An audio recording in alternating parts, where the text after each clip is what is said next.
सकाळच्या 6 वाजता आम्ही निघालो आंध्र प्रदेशला बाईक वरून. विषय असा होता, आम्ही चाललो होतो मंत्रालय बघायला. तिथे आहे श्री राघवेंद्र स्वामी यांचे मठ. फुल सेफ्टी मध्ये एकदम कडक मध्ये रापचिक चाललो होतो बघा. हेल्मेट बिलमेट घालून एकदम सप्लाय शेबा आवा. जवळपास आमच्या इथून 250 किलोमीटर वरती आहे मंत्रालयम. सूर्यदेवाचे दर्शन घेऊन चाललो होतो जर्नीला. चाललोच होतो तेवढ्यात आपल्याला एक मोठं तळ दिसलं. म्हणलं एवढं मोठं तळ इथं. रस्त्यामधून चाललोच होतो तेवढ्यात आपल्याला अशी काय दृश्य दिसत होती बघून आपल्याला एकच शब्द आठवला, सप्लाय शेब हवा. आंध्र प्रदेश मध्ये पोहोचल्यावर तिथल्या हॉटेलमध्ये आम्ही नाश्ता मागवला होता, पण नाश्त्यामध्ये त्यांनी असं काय दिलं होतं ते आम्हाला बी काय कळत नव्हतं. रस्त्यात थांबलो होतो तेवढ्यात ट्रेन आली बघा. टॉन डिस्कॉडिस.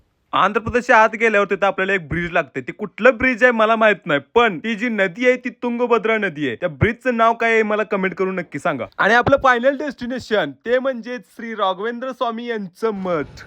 ते आहे मंत्रालय मध्ये आणि आम्ही आता जस्ट पोहोचलेलो आहे मेरे ब्रो.